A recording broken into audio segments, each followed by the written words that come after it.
Pusa mobali moko abeta nga na mobali moko abeti nga abimisi nga ata lisu boye noka pusa nango makasi mibali babeta bato boza api obeti nga vilo obimisi nga ata lisu te noka pusa babeta nga na leste noka bapusa mobali abeta nga na leste bolukila mobali abeta nga na leste yo mobali abeta bato bavimisi mwasi na botemi na babala obeto boza wapi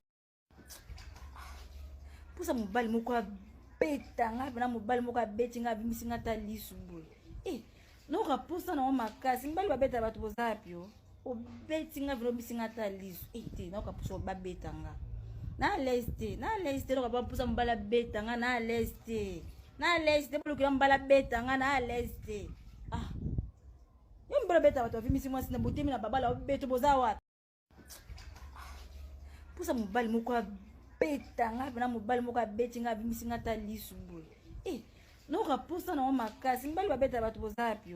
obeti nga vilo obimisi nga ata lisu te noka pusa babeta nga na leste noka bapusa mobali abeta nga na leste bolukila mobali abeta nga na leste yo mobali abeta bato bavimisi mwasi na botemi na babala obeto boza wapi yaya tika kokosa ongani naza bona koma discrète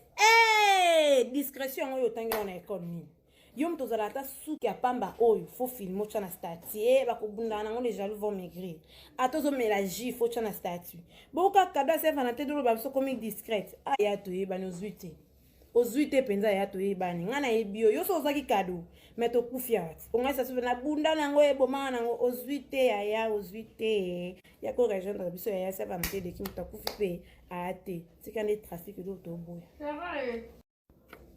yaya tika kokosa ongani naza bona koma discrète discrétion oyo otangi wana ekole nini yo moto ozala ata suki ya pamba oyo fo filme otya na statut bakobundana nango les jaloux vont maigrir ata ozomela jus fo otya na statut boka kado asefana te doloba biso komi discrète aya toyebani ozwi te mpenza ya toyebani ngai nayebi yo so ozwaki kado me tokufi ati ongaisa sope nabundana yango ebomanga nango ozwi te yaya ozwi te ya korejoindre biso yaya asefana te deki moto akufi mpe aya te tika nde trafic elo toboya